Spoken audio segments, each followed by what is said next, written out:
Hello. Today we're going to be talking about the How to Work With Me document. Just to give you some context, we're here every day and we talk about things that are relevant to you for your work. We've been doing these since around when the coronavirus lockdown happened, so this is our episode around 71. My name is Senia Maymin. Hello and welcome. You may be working with a lot of people, someone who you report to, people who report to you, people who are your peers. Even sometimes customers would be applicable to what I'm about to say to you. If you are somebody who's about to take on a new role, one thing that you might want to consider is a How to Work With Me document.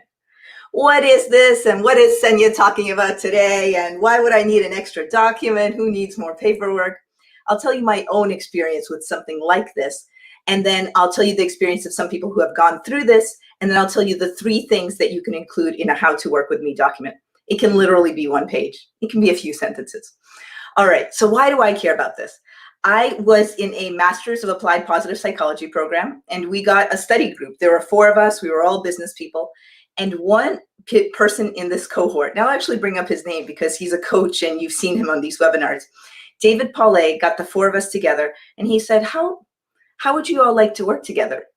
And it was almost mind-blowing to me because our first project had been get together, brainstorm this, and come back and tell the whole group. But instead of doing that, David said, hey, just before we get started and before we brainstorm and come back to the group, how do you all like to work together? Do you like to throw a lot of ideas out? Do you like everyone to take turns giving an idea? Do you like to do some questions? I've just never really had somebody ask me how I like to work. That was so foreign to me. So I had a really good experience with this as the recipient. And then years later, I heard a little bit of a trend of this growing. So I'll tell you how I heard about it growing, and then I'll finally show you what you can do if you are interested in doing this. I do this with a lot of the leaders that I coach. When I'm coaching at the VP, SVP, or C-suite rank and area, I usually will at least advise them that they can do this. Why? Because it's a way of being really direct. I'm a fan of being direct and transparent. So here are some other experiences with it. And now I'll show you a screen. Let me sort of give you a little bit of the history of this. You're probably familiar with Adam Bryant, and I really like his work. He used to write a piece in the New York Times called The Corner Office. And in this issue, he was interviewing somebody who is the lead strategist at Questback back in 2013, Ivar Krogerud. I hope I'm pronouncing that right. And here's a photograph of the person he was interviewing. And one of the things he asked him is, how do people know about your approach to leadership? And he said, I developed a 1-page user manual so people know how to work with me. And it gives some examples of how to work with me. Now, this is a while back. This is back in 2013. But people have been doing this a lot since then. There's a big Medium piece on how somebody named Claire Hughes Johnson, when she joined Stripe, and Stripe was at a small number of people, about 165, she created this and put into this kind of document things like, I'm not a micromanager and I won't sweat your details unless I think things are off track. And if I do, I'll tell you my concern. So it cuts down on things like confusion or miscommunication, and we'll put the link to all of these articles here. The goal is to give people information about you. A couple of more links. Another way to think about it is it's really about being that direct boss. And I'll tell you about some of the questions that you can ask.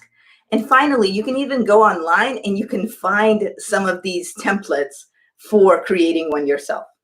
So given all that, tell me something that you already know about working with you. So if you were to put together one of these, a user guide to me or a How to Work With Me document, what's something that you already know that you would put into that document? It can be things about how best to communicate with you. It can be things about how best to give you information. How do you best process information? How do you think? What are your pet peeves? What do you see as success? So what would you most like to share with people? So here you are, you're new to a company. What do you most want to share with people about you and how you like to lead? So I'll see what some of you are saying. And then I'm going to go on into what I think of in terms of these How to Work With Me documents.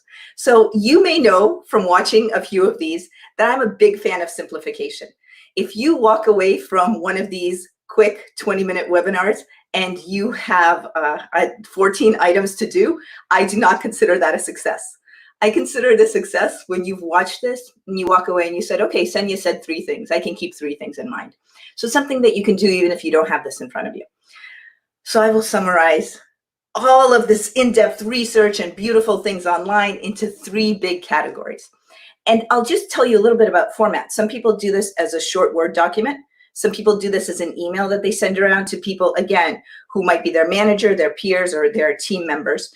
And some people do this even a little more beautifully. So with as a presentation or as slides or with design. So you can do that too. Main components. I'll summarize them and then we'll go a little bit into depth about them. The main components. What would be amazing, procedural and how to communicate, and what would be lousy. So what would be amazing, procedural, and what would be lousy. Well, what do I mean by these? I mean, you'll see some comments in these documents when you go into them about strategic communication, about openness to change. But I actually think you should use the most basic words possible, which is why I'm saying it should be what's amazing, an amazing way to work together, our procedures, and then what would be lousy. You can use words like that, but I really think it should be easily understood, very, very simple. So what do I mean? If you were, and I'll pull up a couple of notes to share with you. The first section, what would be amazing? You can also think about that as what's important to me. And I would say, what is your ideal? You're coming into this team, and what would be amazing? Amazing in terms of how you best give information and take information from the team, about how you best work together, about what the team does. What would be incredible in terms of achieving that? So that's what I mean by that first category of what's amazing or what's important. And I'll tell you why. There's an energetic quality to that as well. It's not only the content of what would be ideal, which is great because you want everybody on the team to work towards what would be ideal, but it's also energy-wise. It starts you off on this huge bump, this huge positive note. So what would be ideal?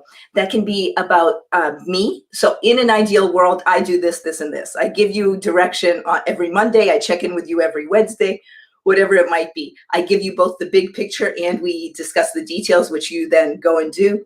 So whatever you are doing in the ideal world. And then what the other people are doing in their ideal world. You'll see online that in a few of these documents, there's a potential category of what are your expectations of team members. So you could put that in if you like. So it could be what's important or what's amazing. And in that category, here's what's amazing, here's the ideal world, here's what I do in that world. That's like a little sub-bullet point. And here's what you might do in that world. All right, so we've covered what's amazing. The next I actually think is critical, is really, really important. The next one is how I communicate and operational. And that's gonna make life easy for you. Do you prefer email? Do you prefer meeting over Zoom? Do you prefer hearing about emergencies by text before you even hear about it by email? Do you prefer being reached at certain times of the day? Are you more reachable at certain times of the day? Even how you like to communicate. So for example, you'll see in a lot of these documents, which I wholly support, bring me information before it's a real problem. So when you have a hint of a problem, a lot of times a leader will prefer that. Super. Maybe that's one of yours as well, but that's in that category of communication or procedural.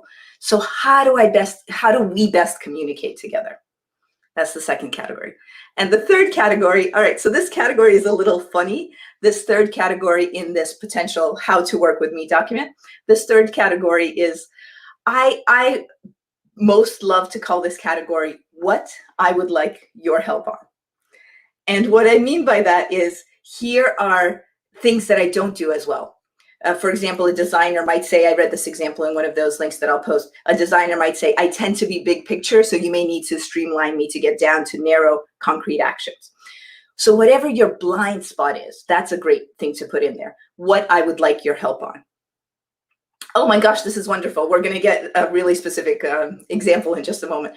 So what I would like your help on. And it tends to be where my blind spots are. That's what I would like your help on. But I'll also say the same thing to you that I said previously. So now we're talking about the third of these 3 categories. If things get lousy or if things are bad, I like to call that category what I would like your help on. But here are 2 things to include in that category. How I might annoy you And I would actually just directly say, call it that.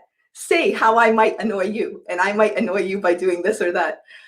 How you might annoy me, and that could be another category that comes up in these lists quite a bit, is my triggers.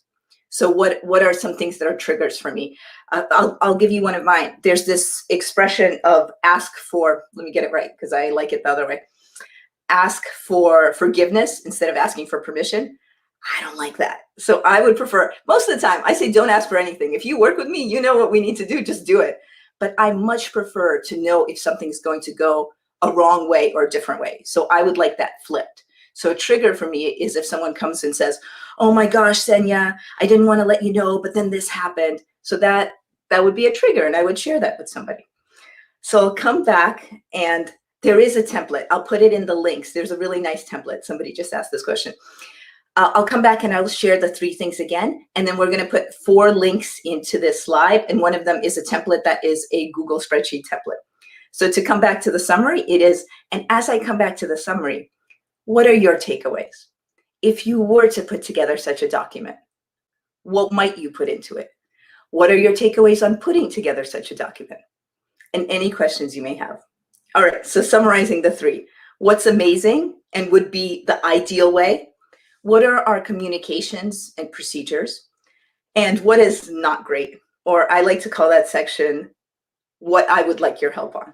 So in an ideal world, here's how we communicate, and here's what I would like your help on. Thank you so much for joining us. And now I'm going to read off a few of the things that you're saying, and it's been delightful to be with you. I will also put into the comments the links to the background of this that I've mentioned and the link to a template. Finally, tomorrow, before I answer the couple of questions that are here, tomorrow we have a 6 panel. That's right, 6 people and me, a 6 panel discussion on fitness and on movement, especially at a time when we are all home and working remotely. What can we do for movement? And I'll give you a preview. What can we do for movement in 1-minute increments? We have 6 phenomenal people on tomorrow. So looking forward to seeing you tomorrow. And now I'm going to get into your takeaways and questions you have. Okay, I'm going to add the template right now. And this person is saying, super. So this person is saying, amazing would be that they would say, actually, let me put this up. I don't know who it is, but I can see what they're saying. Amazing in that amazing category. Give me the bottom line up front, then I can coach effectively. Tell me your needs. I'll clear the road. Procedures, check and double check. Okay, great. So this person likes the check and double check method. I will be your champion, but don't make me appear incorrect. You're being really direct here. You're actually saying exactly what's important to you. And don't inundate me with details without telling me exactly what you need.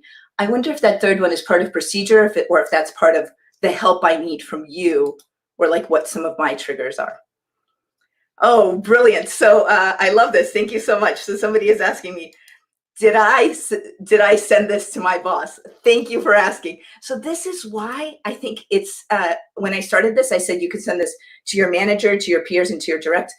I have not yet, but I'm considering sending this to my clients. So my boss is my clients in a sense. So thank you for that question. And yes, in general, I would say do send it to your boss and ask your boss if they would create one. Okay, I'll read one more, which is, and then I'll drop all the links into this LinkedIn live. The help that one person needs is finger pointing. So instead of telling me what isn't working, show me. So be a solution finder rather than a problem finder. Thank you so much. Everybody, thank you so much. It's delightful to see you. We'll see you again Monday to Friday at 11 a.m. Pacific. And look here for links to these articles in the template. All the best.